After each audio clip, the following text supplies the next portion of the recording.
Bienvenidos, bienvenidas a un nuevo episodio de Charlas Picantes. Hoy un episodio en serio, muy, muy especial.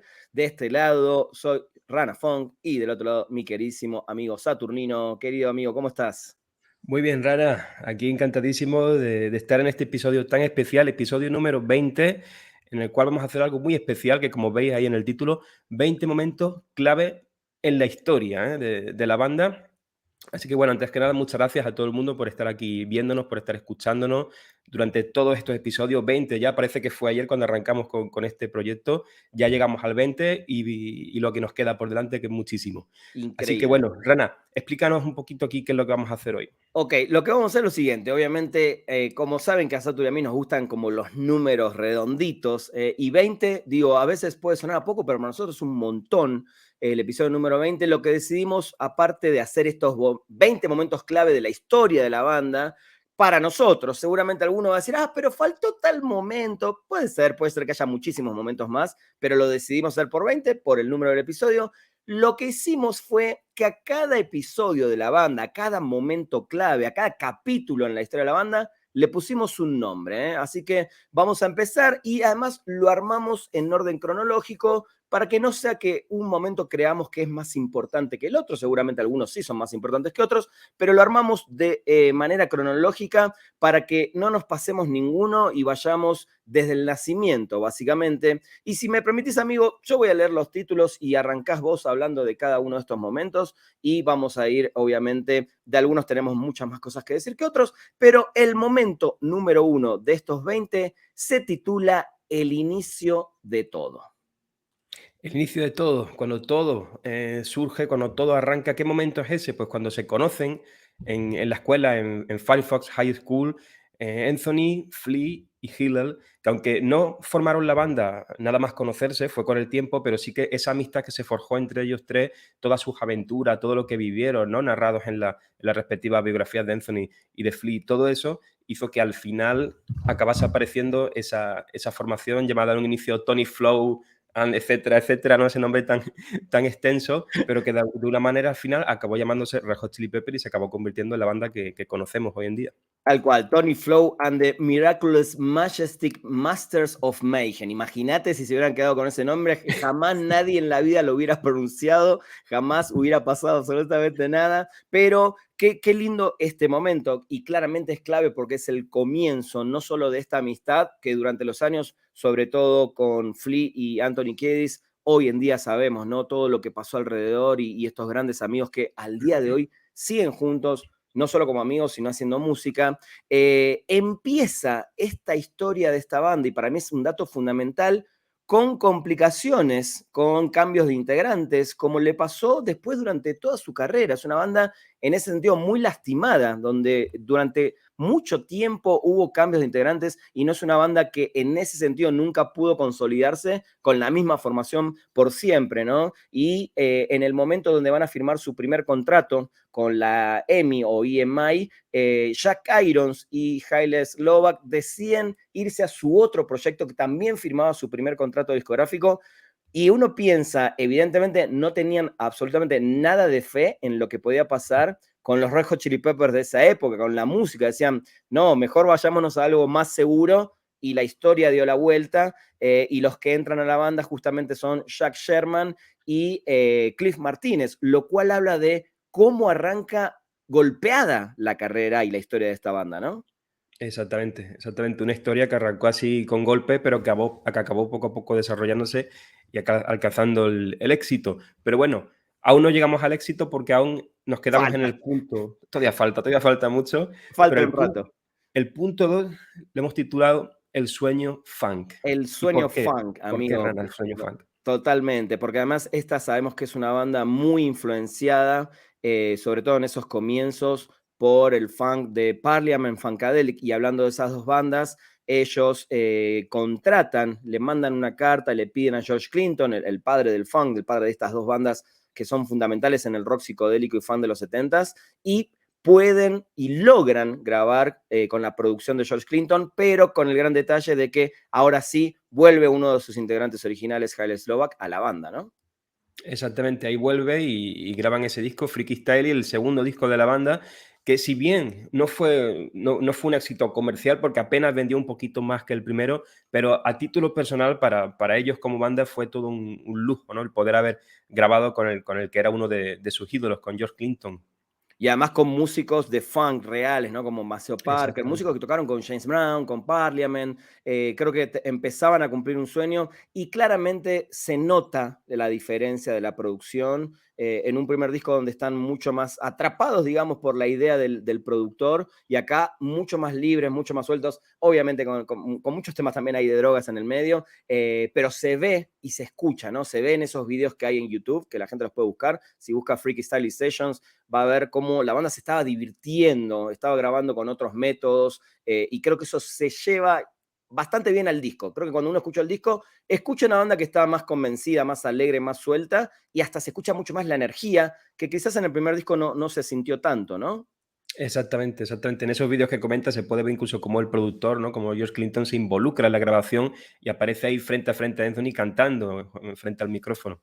Gran disco, gran portada, gran momento, y como dijiste, si bien no fue el éxito comercial que todavía la banda no tenía, tampoco era una banda que vendía poco, vendía una buena cantidad de discos para lo que era la época, para lo que era la escena de Los Ángeles, pero creo que este disco lo que les dio es un poco más de energía hacia el futuro. Creo que se dieron cuenta que sí estaban bien encaminados para lo que venía, ¿no? Y lo que venía, y es nuestro capítulo número 3, nosotros le pusimos de nombre Juntos por única vez. ¿Por qué, amigo?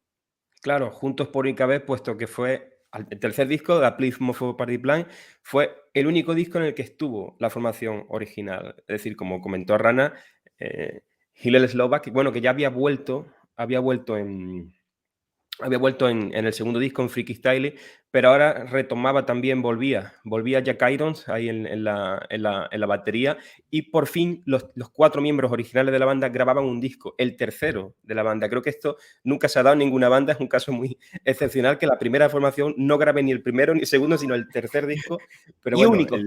y único, exactamente. Y De ahí único. el título, de ahí el título. Exactamente, de ahí el título. Y es loco porque seguimos hablando de eso mismo. Una banda que en sus primeros 3 discos no pudo mantener una formación igual, porque el primero es con Jack Sherman, el segundo con Hillel y el tercero ya con el cambio de baterista. O sea, 3 discos con 3 formaciones diferentes, Mm. lo cual te habla de lo complicado, la vida complicada que llevaban, el tema de drogas era muy importante en toda esta época, porque creo que fue el tema principal por el cual se fueron algunos miembros, volvieron y tristemente, como dijimos acá, juntos por única vez. ¿Por qué? Porque al finalizar esa primera gira importante por Europa presentando Apple for Party Plan, al regreso de la gira, fallece de sobredosis y es la primera tragedia real, ahora sí que aparece en la banda, que es el fallecimiento de Hillel Slovak y las dudas, obviamente las dudas. ¿Y ahora qué onda? Ya echamos al guitarrista anterior, ya volvió Hillel, volvemos, nos va relativamente mejor ya con Uplift Mofo Party Plan, se muere nuestro mejor amigo, nuestro otro mejor amigo de drogas, y Jack Irons decide irse de la banda. Creo que es un parteaguas donde o se separaban definitivamente o todo lo que vino después, ¿no? Exactamente. Por suerte la banda, Anthony y Flea decidieron ahí rearmarse, decidieron continuar y esto lo enlazamos con el punto número 4 que hemos titulado El niño y el devorador de baterías. ¿Quiénes serán este niño y este Buen título devorador? pusimos, buen título, creo que es el mejor título de todos. Sí, muy buen título. El niño, pues ¿quién es el niño? Pues John Frusciante, el devorador, El devorador de devorador. baterías. Chad Smith, evidentemente, por eso que decían que desayunaba baterías, ¿no? Que tomaba baterías para desayunar. Y bueno, Rana, cuéntanos cómo fue la inclusión de estos 2 miembros a la banda. Es interesante la historia porque antes de que entre Chad también tenemos a DH Peligro y tenemos a este, ahí se me fue el nombre ahora del otro guitarrista que también tocaba con Parliament, ya se me va a venir. McKnight, Blackbeard McKnight, Blackbeard. que digo, si bien tuvieron un pequeño tiempo con ellos. Con DH Peligro sí la banda compuso más, estuvo más de gira ya cuando Frusciante se mete, que es este niño, ¿no? Que le nombra, sobre todo Bob Forrest y algunos amigos de la banda le dicen, mira, hay un chico acá que es hiper fanático de ustedes, los va a ver a todos lados, es súper fan de Haile Slovak y se nota en esa primera etapa y sobre todo los primeros shows en vivo de Frusciante, si uno ve el estilo de Haile Slovak completamente en este John Frusciante, que era un joven de 18 años cuando entra a la banda, 19 cuando graba Mother's Milk, y en el momento donde también se dan cuenta que con DH Peligro la cosa no iba por temas de alcohol, sobre todo, y algunos abusos, en ese sentido, deciden cambiar de baterista y el comentario que le hace la novia de Frusciante es, conozco un chico, también un muchacho que vino de Detroit y desayuna baterías, o sea, está todo el día tocando, es una bestia tocando, lo llaman a tocar, se ponen a llamear en una sala y llega este pelilargo que parecía más un baterista de Kiss o de Guns N' Roses que un posible miembro de Red Hot Chili Peppers, pero es tanto la química, sobre todo con Flea, que tienen en la sala de ensayo que le dicen, queremos que te quedes, pero lo primero que tenés que hacer es cortarte el pelo.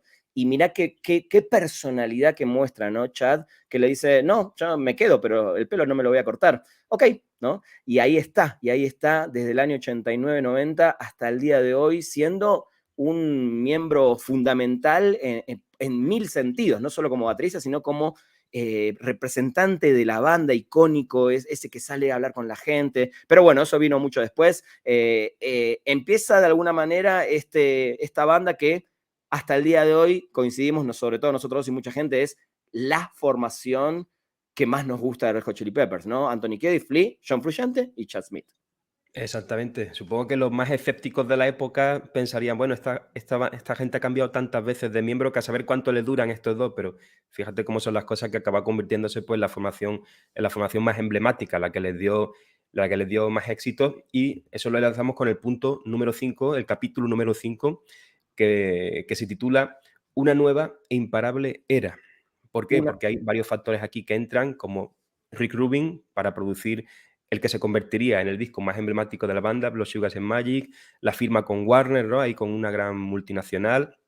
Y entonces, evidentemente, pues la banda entró aquí en una vorágine de éxito que fue ascendiendo y ascendiendo cada vez más, con singles muy potentes, muy poderosos, como Give It Away, Under the Bridge, canciones que se convirtieron en canciones en imprescindibles, ¿no? de la discografía de la banda. Imprescindibles y clásicas al día de hoy. Digo, creo que fueron esos clásicos instantáneos, ¿no? Claramente también con la ayuda de MTV y con la ayuda de que las radios en ese momento, las radios de rock sobre todo, tenían un peso mucho más fuerte del que tienen hoy en día. Pero creo que acá, Satur, vamos a coincidir también en este productor. Creo que a mí lo que más me gusta y se nota y se ve en Funky Monks, que es el documental que muestra el proceso de grabación con este productor que ellos ya habían buscado años atrás, pero que lo dicen, lo cuentan. Rick Rubin cuando se metió en una sala de ensayo años atrás con los Chili Peppers dijo, no, estos chicos se mueren en cualquier momento y yo no me quiero involucrar con este tipo de gente, básicamente, por el tema de abusos de sustancias, pero los vio después, más adelante, los vio más maduros, se juntó con ellos, se metieron en esta famosa mansión a grabar un disco fundamental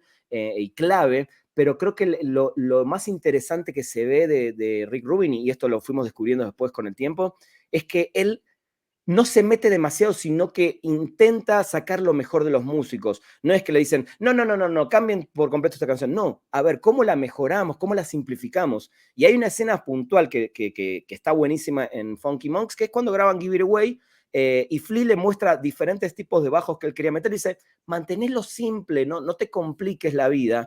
Y ahí está el poder que tuvo quizás un productor, que lo que hizo en ellos fue que crean en ellos mismos, que no se aloquen, que no traten de hacer de más, que toquen lo justo para una canción, y creo que ese fue el puntapié para, obviamente, por eso creemos que esta era, ¿no? Una nueva e imparable era. Acá arranca algo que fue imparable hasta el día de hoy, por un productor que trabajó muchísimos discos con ellos, casi todos hasta el día de hoy, menos uno, y creo que es fundamental, y el momento quizás, no te digo el más clave porque todos estos 20 que estamos nombrando son clave, pero si no hubiera aparecido este personaje y otra vez esa renovación mental que creo que tuvo Rick Rubin en ellos, seguramente también es una banda que no hubiera durado mucho tiempo más, ¿no? Más allá de que es un discazo y que Under the Bridge marcó la apertura de la banda, al ingreso a los hogares de todas las casas del mundo por ser una canción relativamente acústica, tranquila y que podía sonar en cualquier radio, más allá de que es una letra bastante triste, ¿no?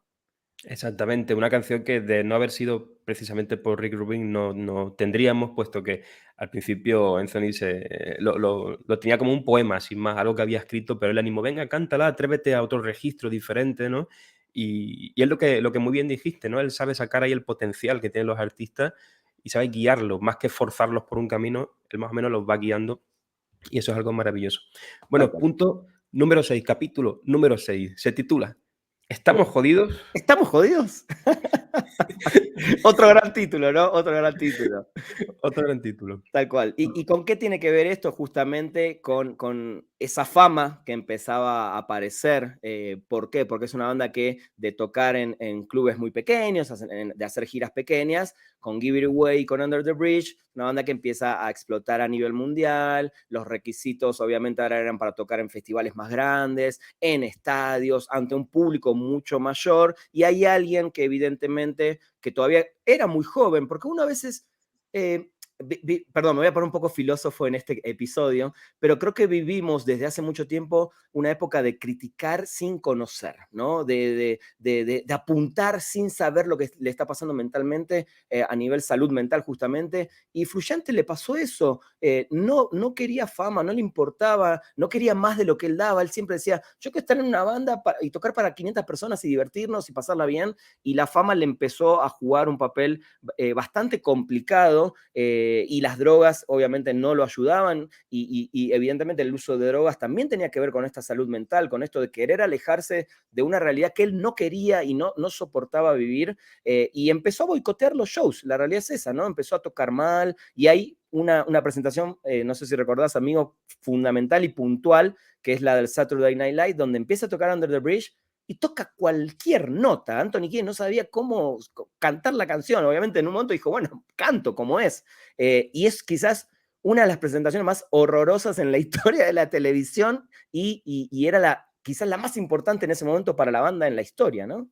Exactamente, la banda se encontraba ahí frente a millones de espectadores, ¿no? Ahí en directo en televisión y a John Frusciante pues se le ocurrió ahí el boicotear la actuación, no solo con su manera de tocar, sino también en los coros, la parte la de Under the Beach Downtown, que se ponía a gritar ahí cualquier cosa y la mirada que le echa Anthony al final, a mí que ese documento siempre me resulta muy interesante verlo por ver el punto en que habían llegado, ¿no? Sobre todo el punto al que había llegado concretamente John. Se sabe, se sabe poco y nada, pero lo que debe haber sido ese camerín de la televisión cuando se fueron del aire y se fueron al camarín, lo que debe haber sido, ¿no? La de puñetazos, la de gritos, la de odio que debe haber sucedido. Y acá estamos otra vez ante, no una tragedia, pero bueno, Frusciante obviamente abandona la banda antes de salir a tocar en un show en Oriente, en Japón, y otra vez ante la disyuntiva de, bueno, ¿qué vamos a hacer, no? Rápidamente, y es importante porque tiene que ver con esto de estamos jodidos, rápidamente la banda recluta a Eric Marshall, que era un guitarrista más de sesiones, de funk, muy buen guitarrista de funk, lo recluta y lo primero que se ve, y esto me acuerdo, me tocó vivirlo en persona, en vivo, ver la entrega de los premios MTV del año 92, cuando ya sabía de Frusciante que las noticias no eran tan rápidas como ahora y entran al escenario a recibir dos premios fundamentales con otro guitarrista, ¿no? Y ahí Flea lo dice, John Frusciante no está más, ahora está con nosotros Eric Marshall y terminan esa presentación haciendo una muy buena presentación de Give It Away con gente subiéndose al escenario, ya con Eric Marshall y fue el guitarrista que ayudó a terminar esa gira, que fue la primera vez que van a Brasil y Argentina en el 93. Lo vemos después en el video de Breaking the Girl, pero de vuelta, obviamente, se dan cuenta que la química con Eric Marshall no era la ideal, y acá es donde viene el punto o el episodio o el capítulo número 7, amigo, ¿cuál nombre le pusimos? Capítulo número 7, la oscuridad. La La oscuridad. oscuridad. ¿Por qué llegó la oscuridad? La etapa más oscura de la banda. Ahí con Dave Navarro en sus filas. Aparece Dave Navarro, guitarrista de James Addiction. Entra y distorsiona la banda. La modifica, la cambia. Bueno, la banda sigue teniendo su esencia, sigue siendo los Red Hot Chili Peppers, pero él aporta su toque y eso transforma la banda. Pero me gusta lo que dijiste, distorsiona la banda, y creo que no hay mejor frase para ese momento, sobre todo por el estilo de Navarro, de distorsión, del tipo de guitarras que él solía tocar en Jane's Addiction, obviamente, y creo que es fundamental lo que decís, lo distorsiona en muchos sentidos, ¿no? Exactamente, exactamente. Tanto en el sonido, ¿no? Su sonido, porque él no llegó y dijo, bueno, voy a imitar lo que hicieron los guitarristas anteriores, me voy a adaptar a la banda. No, él dijo, ok, formo parte de Red Hot Chili Peppers, pero mi toque personal, mi esencia, mi sonido lo voy a mantener. Y eso fue el motivo por el que esta etapa de la banda es tan interesante, ¿no? Por eso One Hot Minute es un disco tan único, tan especial dentro de la discografía de la banda. Y no solo en lo musical, sino también en estética. La banda de repente empezó a adoptar una estética como con cuero, ¿no? Como así con ropa más oscura.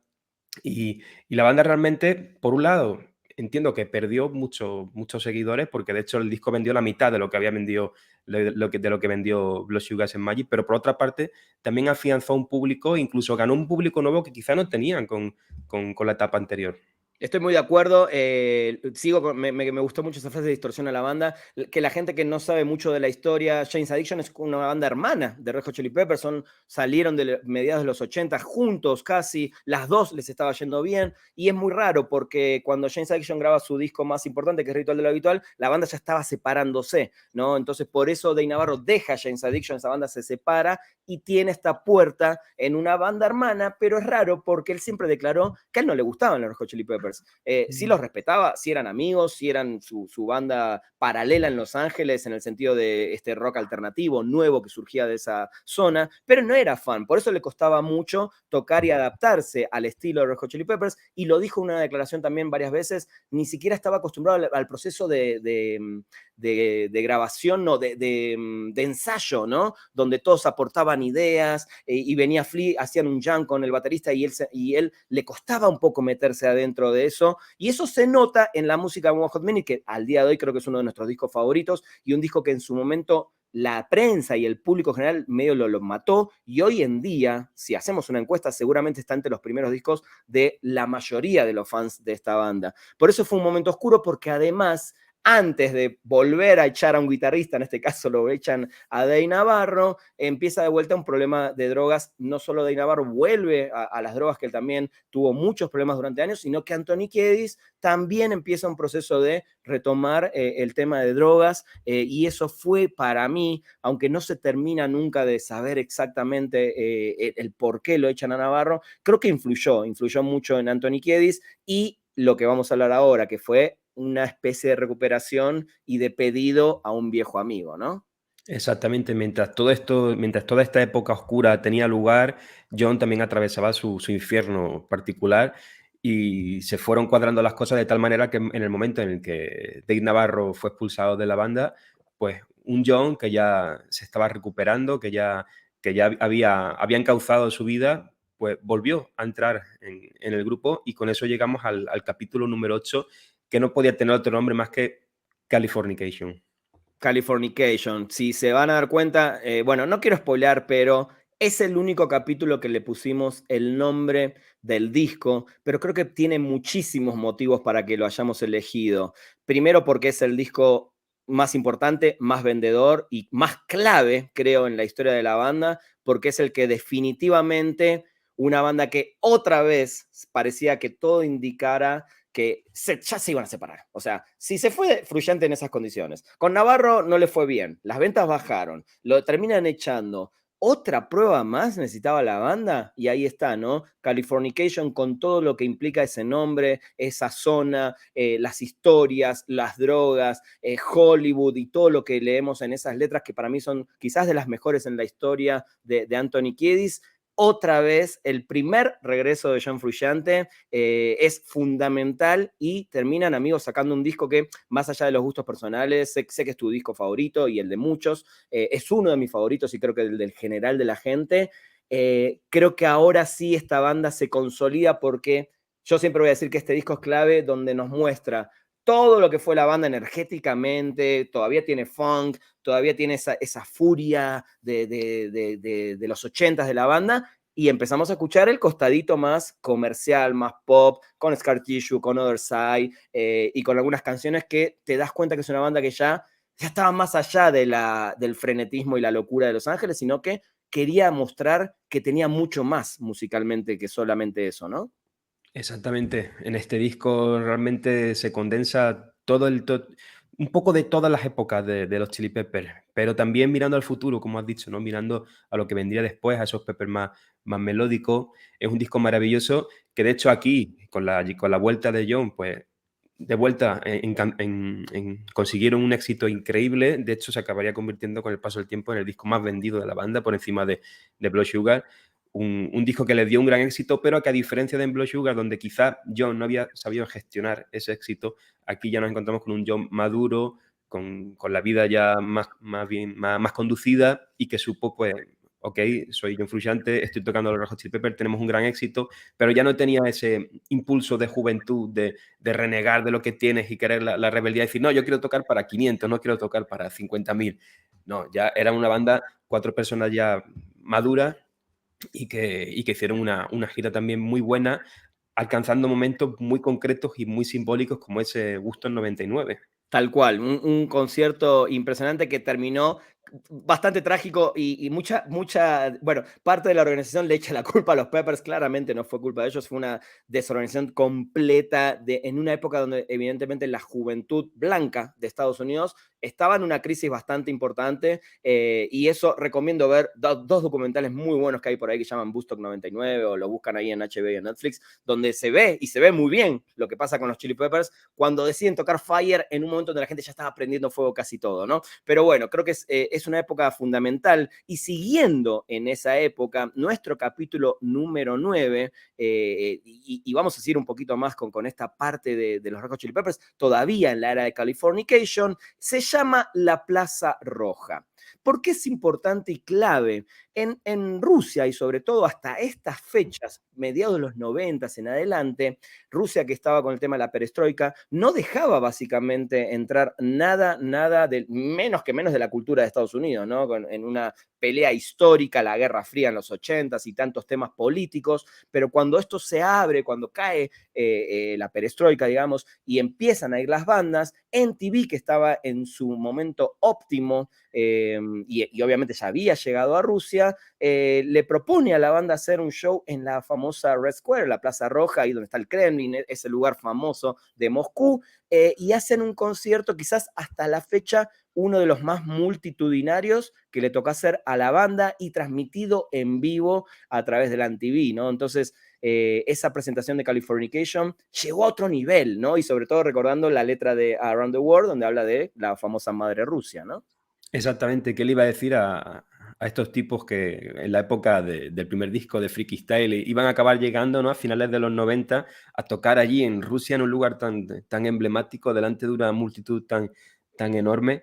Y claramente lo consideramos un momento muy, muy destacado de la banda. Y además, Y bueno, amigo, en esa época que a mí me tocó ver en Buenos Aires a la banda Confluyente, eran un setlist interesante, porque no solo presentaban Californication, escuchábamos por primera vez canciones de Blue Sugar Sex Magic, muchas las escuchábamos por primera vez, bien tocadas por John Frusciante, ¿no? Como Suck My Kiss, Give It Away, etc. If You Had to Ask. Y además tenías alguna que otra canción de la primera etapa.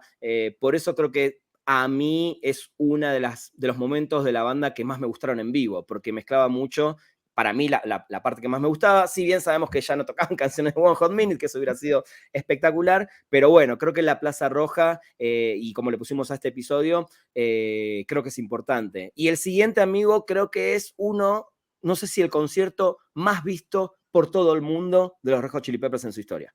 yo creo que probablemente sea el más visto, el más emblemático también, y lo hemos llamado capítulo número 10, ese concierto inolvidable. ¿Y cuál fue ese concierto inolvidable? Slane Castle, este concierto que dio allí en Dublín, frente a una multitud también enorme, muchísimas personas, y que no solo eso, sino que luego, pues, fue un concierto que se publicó oficialmente en DVD. Ya habíamos tenido anteriormente Off the Map, que recogía varias interpretaciones de varios conciertos de la gira de Californication, pero este era ese concierto que podíamos ver una y otra vez, además centrado sobre todo porque el setlist básicamente era By the Way y Californication, eran esos dos discos básicamente, salvo alguna por ahí de Blood Sugar, pero generalmente era como los grandes éxitos de esos dos últimos discos, tan populares, con ventas millonarias, y que interpretaban ahí de una manera espectacular, incluyendo algunas canciones como Pulp Stain, que tiene uno u otro en directo que es un auténtico alucine cuando Chad al final se levanta de la batería en ese momento tan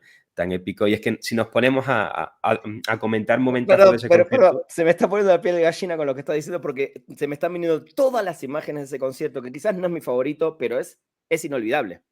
es inolvidable y es un concierto que merece un capítulo en un futuro aquí, ¿eh? Merece una charla Totalmente. aparte. Mucha gente nos pide que hablemos de conciertos y bueno, este creo que merece uno en particular, solito, ¿no? Y creo que ayudó eso. El poco material que hay de la banda a nivel oficial en formatos físicos, como en este caso que decís el DVD, que yo estoy esperando una remasterización en 4K en Blu-ray, creo que se lo merece ese concierto. El traje de Flea de esqueleto, la iluminación, no sé si te acordás, una de las primeras tomas se ve un árbol y gente trepada al árbol y cómo se va metiendo la imagen en el escenario, está tan bien cuidado y tienen para mí esa versión de Venice Queen, para mí es Uf, impresionante que también me sigo acordando, se me sigue poniendo la piel de gallina en este capítulo que es el del medio de nuestro conteo de clave. Para mí es un concierto espectacular y digo, más allá de los gustos de cada canción que nos puedan gustar a los fanáticos de los Peppers, es un concierto para todos los gustos, porque hay de todo. Si bien está centrado en By the Way, porque seguía haciendo la gira de presentación de By the Way, creo que es inolvidable por muchos motivos, ¿no? Y ver esa infinidad de gente en un concierto que habían compartido, si no me equivoco, con YouTube y alguna otra banda más, pero ese es el momento de los Peppers, es clave también en la historia de la banda, ¿no? exactamente, es un momento clave, un concierto muy emblemático. Y bueno, vamos a pasar ya al capítulo número 11, Vamos. que se llama Cerrando cicatrices. Cerrando cicatrices, ¿por qué? Pues porque en 2004 Anthony Kiedis publica su autobiografía titulada Scar Tissue, donde conocemos muchísimos detalles que hasta ese momento eran evidentemente inéditos porque se lo tenía ahí callado, pero que ahí conocemos muchas curiosidades de la banda, evidentemente sobre todo de su vida personal, desde su infancia, con algunos datos muy jugosos para para los que nos gusta la música, para los que nos gustan los discos, pero también con otros datos muy jugosos para los que les gusta el chisme, pues porque también Sí, hay mucho chisme en ese libro, ¿eh? sí, hay mucho, quizás peca un poco de la parte sexual, que creo que se podría haber guardado algunas cosas, me parece, es una opinión muy, muy personal, pero de alguna manera que él se abre y cuente todo eso es interesante. A mí, sin lugar a dudas, más allá de las anécdotas que cuenta dentro de la banda, creo que es fuerte todo el tema de su adicción, ¿no? Y cómo arranca el libro, ¿no? Diciendo, acá está la enfermera que me aplica todos los días ozono para poder curarme de, bueno, no curarme, pero mantenerme vivo de por el tema de las agujas, él se agarró hepatitis, creo que es C, no lo quiero decir mal, perdón si lo estoy diciendo mal, o B o C, que es de las más complicadas. Y es un tipo que cuando empezás a leer el libro decís, amigo, estás vivo de casualidad, estás regalado en esta vida, porque sí las vivió feas, así como Fullante también estuvo a punto de irse, qué bueno que lograron salir, qué bueno que hoy son personas que se limpiaron, de muchas cosas, no solo de la parte de sustancias, pero creo que poder entender mucho más de lo que vivió él a través de esa lectura, de entender que es como todos chicos que salieron de la nada, que la pasaron muy mal, que no tuvieron infancias para nada fáciles y que desde muy chicos se meten en drogas pesadas, ¿no? Porque no es que se fumaban un cigarrito, un porrito y ya, sino que jugaron en el lado oscuro realmente y hoy en día los tenemos ahí con 60 y pico de años, 60 años, con un nivel de energía bastante importante. Creo que Scar Tissue lo que a todos los fans, nos puso ahí, ¿no? Como, ok, no son solamente nuestros hijos los que salen en un video, en un concierto o hacen discos, sino que tuvieron y tienen una vida nada fácil. Exactamente, también ahí en el libro, aparte de todos esos temas, también se conocen el porqué de algunas canciones, ¿no? El momento, pues estaba aquí, tuve una pelea con mi novia y eso hizo que escribiese esta canción, luego rompimos, luego volvimos, luego esto, luego lo otro, ahí vas conociendo un poco qué hay detrás de ciertas canciones, los significados, capítulos muy interesantes como cuando viajaba a una selva que no me acuerdo dónde era y se le metía un insecto en el oído o algo así y decía que lo pasó fatal. Ese tipo de detallitos, ¿no? Que enriquecen más lo que es el, Sí, y el ser cuento un fan poco, de esta banda. tal cual, cuento un poco esta parte también con Dave Navarro y el final de Dave Navarro con la banda y la parte de los monjes tibetanos cuando él viaja al Tíbet. O sea, cuentan muchas cosas que la verdad que es un libro hiper recomendado. Amigo, ¿te gustaría una segunda parte desde donde termina ese libro hasta hoy? Sería interesante porque yo creo que habría más componente musical, porque evidentemente todo el tema de sustancias y eso ya quedó atrás y se centraría más en lo que es la música, las Yo últimas creo que también se décadas. centraría mucho en su paternidad, que me parece que es un También, costado sí, importante de Anthony Kiedis desde que nació su hijo hasta el día de hoy, ¿no? también sería muy, muy interesante, sí. Muy bien. Vamos con el 12, que es, es de mis menos favoritos por muchas cosas que implica, que se llama La masividad y los premios, ¿no? Y tiene que ver con esta etapa que yo no la festejo tanto, si bien entiendo que es una etapa muy importante porque justamente es la masividad. Creo que sí, el momento de Stadium Arcadium es el momento clave donde esta banda definitivamente se mete de lleno, no en la historia de la música, porque ya era una banda que ya tenía gran parte de la historia de la música, pero donde ya casi todo el mundo sabía quiénes eran los Red Hot Chili Peppers y mucha gente ingresa, nuevos fans me refiero, ¿no? A la banda, porque creo que hacen un disco un poco más rockero, un poco más accesible en ese sentido, no es tan pop como By the Way, ya no es funk como lo que conocíamos de los 90 para atrás, no es pesado ni oscuro como One Hot Minute y tiene como los momentos clave donde las canciones sí definitivamente se te pegan y no se te van más, ¿no? Como Dani California, y una infinidad de canciones, pero además es el primer y único, bueno, disco doble y cuando ganan 4 premios Grammy, que evidentemente esa publicidad que te da ganar el premio, entre comillas, más importante de la música, te mete definitivamente en la historia, ¿no? Exactamente, porque no es lo mismo éxito que masividad, porque Exacto. con Californication sí que alcanzaron el mayor éxito en cuanto a ventas y muchas cosas, pero aquí es como un éxito, pero más farandulero, ¿no? Más de premios, de reconocimientos, de esto, de cifras. Pero bueno, evidentemente es una parte muy importante de la banda. Hemos querido aquí que sea un punto importante porque no hay que olvidar que con este álbum doble, con el único álbum doble de Red Hot Chili Peppers, Stadium Arcadium, Por más que Flea diga lo hubo, contrario. hubo una legión de fans que llegaron a la banda y que profesan o procesan profesan, ¿no? Profesan una religión hacia este disco, porque es el disco favorito de muchísima gente. Tal cual. Muchísima gente. Mi favorito es Stadium Arcadium. Ojalá Sí. que hagan otro como Stadium Arcadium. Y qué miedo, digo, no me quiero meter en este tema, pero cuando Rick Rubin dijo que los nuevos discos eran por ese estilo, a mí me dio miedo. Pero bueno, ya comprobamos que no. Esos Grammys fueron para mejor álbum de rock, justamente, mejor canción de rock, Danny California, mejor productor, o sea, Rick Rubin ya estaba también en ese momento donde era uno de los productores más importantes de rock, sobre todo, y mejor presentación o edición limitada, porque recordemos que ese disco también tuvo varias ediciones. En vinilo hay una muy bonita, pero hay una cajita en CD que se conseguía y alguna de verdad ¿no? vueltas por ahí todavía por eBay con objetos coleccionables, con algunos escritos de Frusciante, de Flick, está muy, muy bonita. Así que creo que es un disco, obviamente, no lo voy a negar. Muy, muy importante y muy clave en la carrera de esta banda, ¿no? Pero, amigo, ¿querés presentar el capítulo número 13? Capítulo número 13, El joven Salvador. ¿Y quién es este joven No Salvador será que llegó Jesús, ¿no? ahí? Jesucristo le dicen, no. No Ese sé, es Frusciante igual, ¿no? que llegó ahí en 2009, 2010, en estos años, para dar un impulso a una banda que había perdido ya a su miembro, no voy a decir a su miembro más emblemático, pero sí que a un miembro muy característico como John Frusciante. Llega Josh Klinghoffer a la banda y podemos estar de acuerdo en unas cosas, en otras no. A uno les puede gustar, a otros no les puede gustar su manera de tocar la guitarra, eso es perfectamente respetable, pero lo que no hay ningún tipo de duda es que si no fuese por Josh, esta última década, ¿no? Hasta 2019, de 2010 a 2019, no hubiesen existido los Red Hot Chili Peppers, no hubiese habido banda. De vuelta estamos ante esa famosa crisis de se vuelve a ir un guitarrista. Por eso a mí siempre me dio mucha gracia esa agujeta o púa, como decimos en Argentina, de Dave Navarro con los nombres de los guitarristas y después de Dave había un signo de pregunta, ¿no? Y mirá qué loco, volvió Frusciante a la banda y se vuelve a ir, ¿no? Por segunda vez. En una situación extraña, porque la banda no es que Frusciante se va de la banda, sino que Flea para a la banda, ¿no? Después de esta gira de Stadium Arcadium, que fue muy exhaustiva, todo. Ahí creo que la fama le empezó a pesar a Flea de otra manera, no estar con sus hijas, las giras largas, y él decide, bueno, paremos un poco, no nos separemos, paremos, y en esa época Frusciante tuvo una época de sacar discos solistas increíble y creo que se fue dando cuenta que ya no necesitaba de alguna manera estar en una banda, ¿no? Y hasta se despegó de la guitarra, que fue para mí, a mí lo que más me dolió de Frusciante es el día que dijo, no toco más, no me importa más tocar una guitarra, ¿no? Un tipo que está considerado quizás uno de los 20 guitarristas mejores de la historia, ¿no? En cualquier encuesta que hagas va a estar Frusciante ahí. Y fue duro, y como dijiste, Josh, un músico que ya venía tocando en vivo con ellos en la gira Stadium Arcadium, ya había grabado discos con Frusciante, era muy amigo de él, era como una especie de aprendiz de Frusciante, ¿no?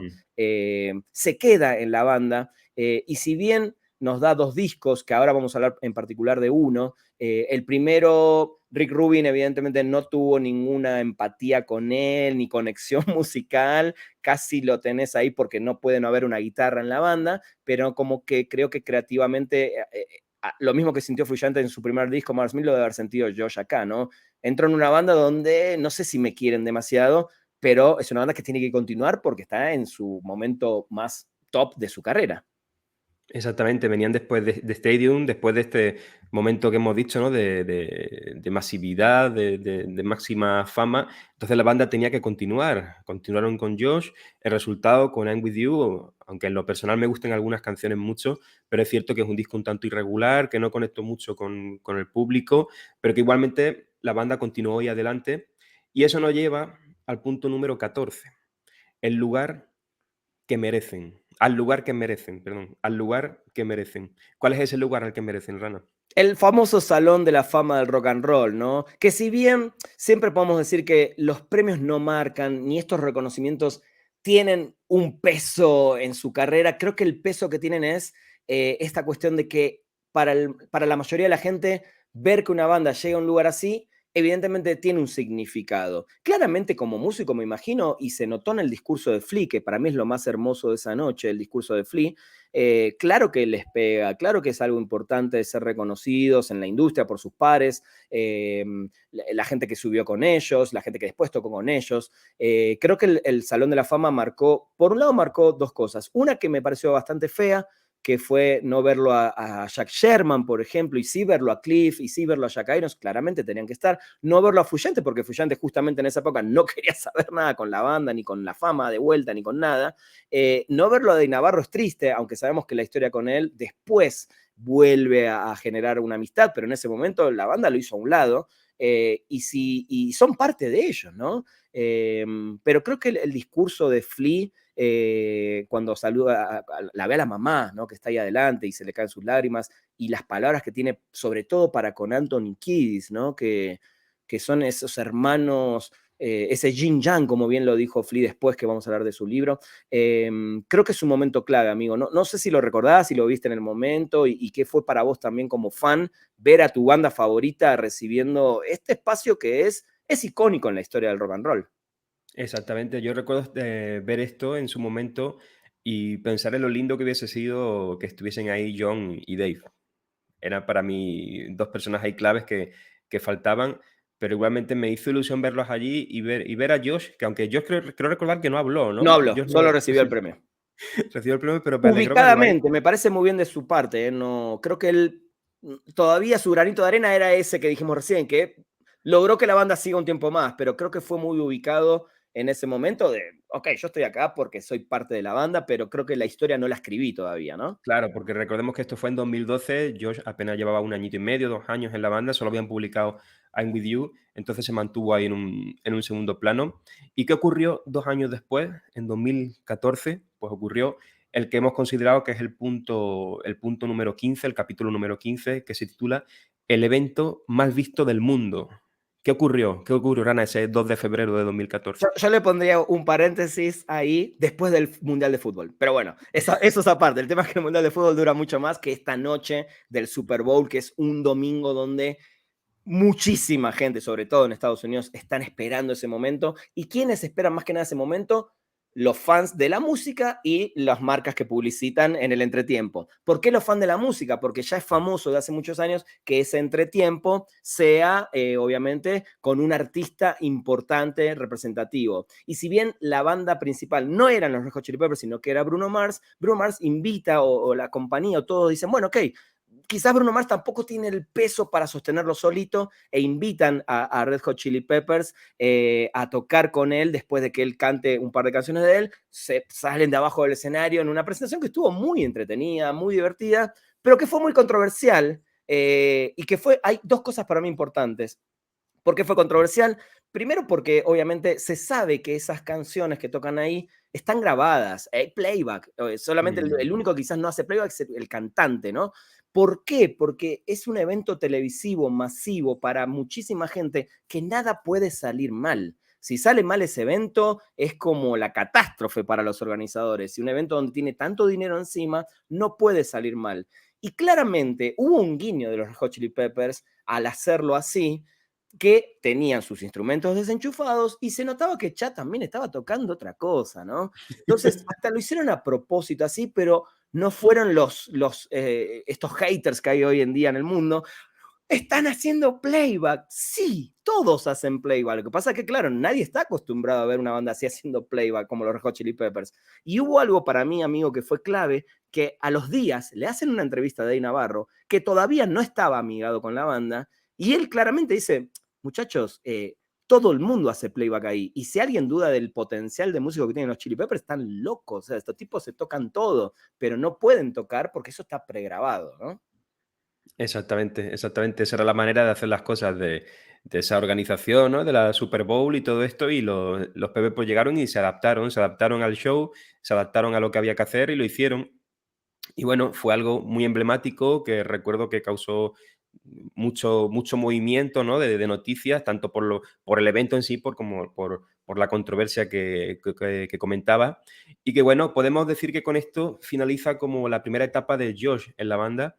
Y en el siguiente No, punto, ¿cómo? Falta. Falta ahora. punto, la segunda etapa de Josh en la Ah, la banda, porque segunda, ok, dijiste la primera, ok. Igual quiero recordar a claro. la gente que no sabía que tocaron Give It Away. Para mí, aunque el otro día quedó Under the Bridge como la más popular, para mí Give It Away es la canción más popular de la banda. Para mí, pero bueno, aparte. Y bueno, en esta segunda etapa de Josh en la banda hay un elemento muy importante al cual le hemos puesto el título, ¿no? El título de este capítulo número 16, que se llama El ratón peligroso. Me Ese encanta. ratón, ese ratón peligroso, Danger Mouse, el primer productor para Red Hot Chili Peppers desde el 91. El Sí. 91 que entró Rick Rubin, hasta entonces nunca habían cambiado de productor, todos los discos los había producido él, hasta que aquí, por eso que comentó Ran hace un ratito, de esa falta de conexión entre Josh y Rick, pues decidieron probar aquí con Danger Mouse y el resultado en mi opinión, y sé que es nuestra opinión, sé que a Rana Sí. también le encanta, fue bastante satisfactorio. The Getaway, un disco muy interesante, muy diferente dentro de todo lo que había hecho anteriormente la banda, con un toque muy especial y que hizo que Josh ya encontrase un poco más su lugar dentro de la banda. 25 años y 6 discos con Rick Rubin para que llegue este momento que para mí es clave y creo que era muy necesario. Ya se notaba mucho, estaba muy viciada, me parece, la banda con Rick Rubin, que hizo cosas fantásticas y agradezco demasiado. Y agradezco después que haya vuelto, se lo vamos a hablar Sí. un ratito. Pero para mí The Getaway es un gran disco y como dijiste, se afianza más Josh, hay otras ideas, hay otro sonido, hay otra búsqueda, por eso se me hace un disco fundamental este con Josh y el que pensábamos que era el inicio definitivo de una nueva etapa. Que esa nueva etapa, y vamos a pasar ahora al punto 17, tiene muchas cosas que pensamos realmente que algo nuevo estaba pasando y que iba a seguir pasando, y es el episodio que nosotros le pusimos Pirámides y Cambios, porque justamente era ese show tan importante que se transmitió en vivo, que por primera vez se tocaba ahí en las pirámides, inclusive el escenario tenía una forma de pirámide, fue una cosa espectacular, hermosa, y donde ya se hablaba no solo de un Blu-ray que iba a salir con ese concierto, toda una parafernalia de publicidad, sino que ya se empezaba a hablar y ya se sabía, y ya lo decía Josh en algunas entrevistas, que se venía un tercer disco buenísimo con él, que hasta él decía, hasta creo que por momentos suena Uplift Moth, o sea, todos estábamos muy emocionados con esta etapa, ¿no? Que a nosotros le pusimos a este episodio Pirámides y Cambios en el año 2019, amigo. Exactamente, esto fue a inicios del 19, ahí 2019. el 15, de hecho, el 15 de marzo de 2019. Y yo recuerdo ver este concierto en directo en YouTube, porque se retransmitió ahí a través de YouTube y era hermoso, ¿eh? Ver las pirámides de fondo, el propio escenario con la pirámide y Josh tocando Pyramid Song de Radiohead. Además, todo era muy, Exacto. todo era muy en torno ahí a las pirámides. Fue muy, muy bien seleccionada esa versión por parte de Josh. Un concierto con un muy buen setlist también, que disfruté mucho y que, bueno, no fue el único evento de 2019, puesto que también más adelante hubo otro, pero vamos a detenernos primero en el punto 18, al que hemos titulado Ácido literario. ¿Por qué? Puesto que Flea publica ahí su autobiografía Acid for the Children, y ahí nos da él su perspectiva de lo que fue su infancia y su adolescencia, puesto que el libro abarca sobre todo esas primeras etapas de su vida, en las cuales podemos conocer sus influencias musicales, detalles sobre su vida, por qué Flea tiene la personalidad que tiene, todo lo que tuvo ahí con la separación de sus padres, ¿no? Y luego que si su padrastro, todo lo que es su infancia, su relación con su hermana y cómo conoce a Anthony, evidentemente. Hay muchas cosas muy, muy interesantes en esa biografía, que es muy diferente a la de Anthony Kiedis, bastante diferente. Es muy diferente, y lo dijiste vos, está muy, muy basada en su niñez, en cómo se va de Australia a Estados Unidos, a Nueva York, esa infancia muy cruda y muy complicada con su primer padre, ¿no? Bueno, su padre, ¿no? Después vino su padrastro, quien lo sumerge, y para mí su padrastro tiene un papel fundamental porque es el que lo mete en el jazz, ¿no? Un músico de jazz, también con temas de abusos de alcohol, etcétera, y Flea va aprendiendo también de todo eso. Es un gran libro, me parece que más allá de... A ver, creo, los dos hicimos, tanto Satur como yo, videos en nuestros canales que los pueden ir a revisitar, pero mucha gente nos pregunta, ¿no? Si soy fan de la banda, ¿me va a gustar? No sé, porque no habla casi de la banda. La realidad es que no habla casi de la banda, salvo cuando se conoce con sus amigos, sobre todo con Anthony Kiedis, sus inicios, pero habla mucho de él. Y el libro, de hecho, termina cuando arrancan los primeros shows de esa vieja banda que hablamos en el punto 1 hoy, ¿no? De los inicios. Pero creo que es un libro que tiene una parte humana impresionante y están tan lindo, tan bien divididos los capítulos, ¿no? Como va contando. Es muy fácil de leer porque cada capítulo es corto, no se mete demasiado con ciertos detalles, sino que va directo al grano.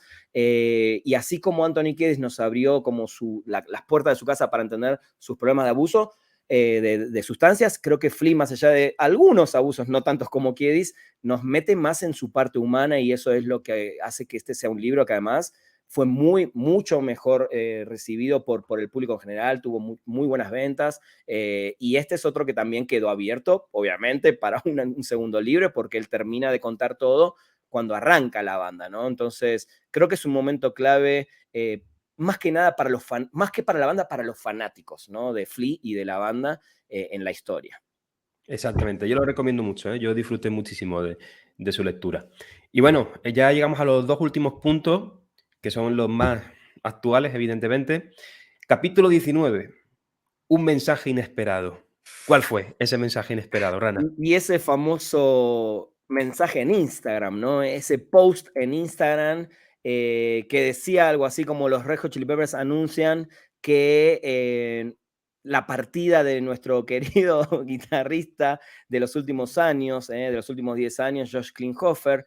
Josh es una persona, un músico hermoso, una persona que respetamos y amamos, pero estamos profundamente agradecidos por el tiempo con él que compartió con nosotros, fue como un regalo para nosotros, pero queremos anunciar con gran excitación, digamos, con gran alegría y con los corazones llenos, que John Frusciante está nuevamente, o es parte nuevamente de este grupo. Gracias.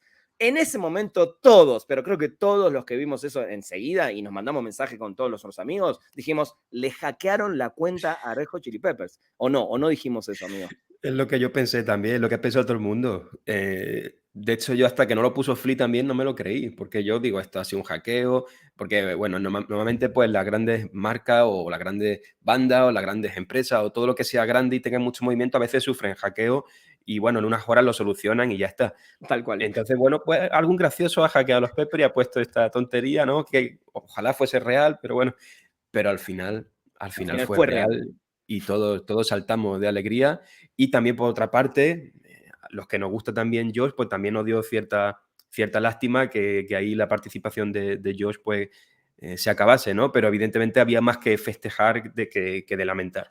Sí, yo creo que más la tristeza A ver, en mi caso, obviamente voy a hablar por mí, fue más quizás por las formas, ¿no? Y por lo que dijimos recién, cuando vine el concierto de las pirámides y se sabía que ya se estaba trabajando en un nuevo disco y todos estábamos esperando ese disco, sobre todo cuando dijo la reminiscencia de Uplift Mofo, creo que las formas, ¿no? El por qué así, por qué nuevamente, pero en el fondo, si me preguntás y hasta el día de hoy, digo, qué bueno que volvió John Frusciante porque siento que es el guitarrista de la banda, es el guitarrista de la banda, quedó demostrado con el último punto que vamos a hablar ahora, pero se dio esa cosa de amor, odio, odio, amor, alegría, tristeza, ¿no? Es un momento hiper clave, ¿no? El tercer regreso de Frusciante y que se vaya un guitarrista que, si bien muchos nunca lo quisieron a Josh, es triste, ¿no? Que alguien que, como lo dijimos antes, fue como una especie de salvador de estos últimos 10 años de la banda, se vaya de esa forma. Y si bien al día de hoy nos pone muy contentos ver a Josh tocando con Pearl Jam, tocando con Eddie Vedder, invitado por un montón de bandas. Hace unos días tocó con James Addiction en vivo. O sea, es un músico que tiene un futuro impresionante, impresionante. No descarto que en algún momento se amigue nuevamente con John Frusciante y vuelvan a sacar algo, es algo que no descarto. Y hablando de eso, en esos días, cuando vuelve Frusciante y ya se empezaba a hablar del disco nuevo, gira nueva, que fue cuando empezó la pandemia, se lo ve a John Frusciante y a Dave Navarro tocando juntos al lado de Red Hot Chili Peppers y al lado de James Addiction, lo cual marca una amistad que vuelve a tomar su curso de Anthony Kiedis, sobre todo con Dave Navarro, que creo que tiene que ver con todo este regreso, con toda esta maduración, y días después de eso, no sé si te acuerdas, amigo, Anthony Kiedis subiendo a cantar en un show y abrazándolo a Dave Navarro, cosas que a mí, particularmente como persona y fanático de la historia de la banda y sobre todo de Dave Navarro, a mí me encantó verlos juntos a todos otra vez, ¿no? Exactamente, fue algo muy, muy lindo. Y bueno, como también cuando tocaron, eso fue en otro concierto que tocaron My Friends, que la cantó Taylor Hawkins, ¿recuerdas? Totalmente, la banda de Taylor Hawkins, el bajista de James Addiction y Dave Navarro, que invitan a Chad Smith y tocan My Mm, Friends, ¿no? Sí, fueron momentos que post pandemia, o sea, en el medio de que se estaba yendo sí. la pandemia y volvían los conciertos, vivimos todo este tipo de cosas, pero que en el fondo, y ya llegamos al punto clave número 20, sobre todo nosotros dos amigos en tu canal, en nuestros lives, en nuestra comunidad de Red Hot Chili Peppers en español, estábamos todos esperando que. Pues el punto número 20 se llama La sorpresa más hermosa. ¿Y por qué es una sorpresa? ¿Y por qué es hermosa? Puesto que, bueno, pues porque todos hablábamos de el disco de Red Hot Chili Peppers. ¿Cuándo saldrá el disco? Todos sabíamos que se estaba haciendo un disco. ¿Y cuándo saldrá el disco? ¿Y cómo sonará el disco? ¿Y cómo crees que se llame el disco? ¿Y cómo será la portada? Todas esas preguntas que miles y miles de veces hablamos de todo ello. Pero al final no fue el disco. Fueron los discos. Esa fue la sorpresa. En este 2022 hemos tenido dos discos de Red Hot Chili Peppers. Por un lado, Limited Love, publicado en abril, el 1 de abril, y por otro lado, el más reciente, en octubre, Return of the Dream Canteen, dos discos maravillosos, dos discos de unas mismas sesiones de grabaciones, pero muy diferenciados entre sí, y que suponen, pues eso, la sorpresa más hermosa. Totalmente, qué fan en el mundo, sin saberlo de antemano, porque esto no se supo hasta un par de meses después, íbamos a tener dos discos. Todo empezó también con el anuncio de la gira Global Stadium, ¿no? La gira de estadios global, que ahora, al día de hoy, que estamos grabando este episodio, en noviembre del 2022, estamos esperando todavía que se anuncie la fecha de Sudamérica, esperemos que eso suceda pronto. Dos discos largos, dos discos de 17 canciones, dos discos con el mismo extensión de canciones de Blue Sugar Sex Magic, la misma duración. Y cuando estamos empezando a disfrutar de Unlimited Love y todos empezando a hacer nuestros rankings, nuestros tops, qué nos gusta más, cuáles son nuestras canciones favoritas, de la nada, de repente, un día sale el anuncio de que en octubre, esto fue, si no me equivoco, en julio, yo estaba en Comic Con, salimos en vivo a hablar en tu canal, me acuerdo perfecto, de este anuncio de un nuevo disco, y ahí empezamos, ok, ¿cómo será? ¿Será más funk? ¿Será más esto? ¿Será más lo otro? ¿Cuándo lo grabaron? ¿No? Y ahí obviamente dijimos, se grabó en las mismas sesiones, y evidentemente nos habían dado la pista, ¿no? Porque Anthony Kiedis dijo, quedaron un montón de canciones afuera, pero en ningún momento dijeron, quédense tranquilos que en 3, 4 meses sacamos un disco nuevo. No lo sabíamos, todos decíamos, bueno, ¿tendrán canciones para lados B o para futuro? Bueno, no. En 6 meses, dos discos que al día de hoy yo considero que son muy, muy buenos discos. A mí me encantan, me gustan mucho. Quizás todavía no me defino por cuál me gusta más que el otro, creo que no es esencial, sino que lo esencial es tener a Frusciante de vuelta en la banda, volver a verlo visto en vivo ya en esta primera parte de la gira, esperar cuáles serán las canciones de Return que empezarán a tocar, salvo Eddie, que ya la empezaron a tocar. Pero, amigo, no había una sorpresa más hermosa que todo esto juntos, ¿no? Y jamás nos imaginábamos 2 discos en 6 meses.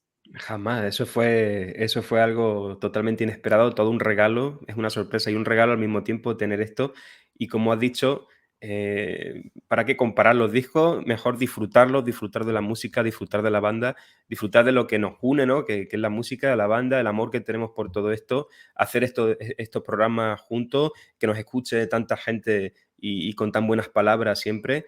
Así que poco más que decir, muchas gracias, por haber estado aquí escuchándonos y esperamos que hayáis disfrutado de estos 20 puntos clave, de estos 20 momentos clave en la historia de la banda. Espectacular, amigo. El inicio de todo, el sueño fan, juntos por única vez, el niño y el devorador de baterías, una nueva e imparable era. Estamos jodidos. La oscuridad, Californication, la Plaza Roja, ese concierto inolvidable, cerrando cicatrices, la masividad y los premios, el joven Salvador, al lugar que merecen, el evento más visto del mundo, el ratón peligroso, pirámides y cambios, ácido literario, el mensaje inesperado y la sorpresa más hermosa fueron nuestros puntos o nuestros momentos clave en la historia de Red Hot Chili Peppers. Como siempre, los invitamos a que nos comenten cada uno de estos momentos si les parecen clave, por qué, cuál les gustó más, cuáles son más importantes. Y si ustedes tienen otros momentos clave en la historia, quieren comentarlos en YouTube, debajo de este video, ahí es el lugar para hacerlo. Como siempre, si están escuchando esto en plataformas de podcast como Spotify, hay una estrellita ahí, le cliquean ahí. Si nos dan 5 estrellas, nos van a seguir haciendo más felices. Estamos ahí con 5 estrellas full y hay una campanita para activar las notificaciones. Entonces, cada vez que subimos un nuevo episodio de Charlas Picantes, lo van a recibir en su celular. Suscríbanse a este que es mi canal de Rana Funk. En la descripción está el canal de Saturnino para que se suscriban, porque también ahí hacemos live. Saturnino hace análisis también de un montón de música, de discos, y en nuestros canales de Twitch, que también hablamos de música, entretenimiento y muchísimo más. Mis redes sociales son @ranafunk. ¿Las tuyas, amigo? Ahí @Saturnino Cretino en Instagram, en Twitch, Saturnino Comenta y YouTube, Saturnino Comenta Disco. Muchas gracias por escucharnos, por estar aquí y muchas gracias, Rana, por otro programa más. A vos, amigos, es un disfrute total y me encanta que hayamos llegado al 20, ahora derechito hasta el 30. A ver, ahí nos siguen diciendo, ya tenemos varios temas de los que queremos hablar, pero como siempre son bien recibidas sus recomendaciones que ya estamos tomando muchísimas en cuenta. Gracias, esto fue una nueva charla picante, les mandamos un abrazo enorme. Un abrazo.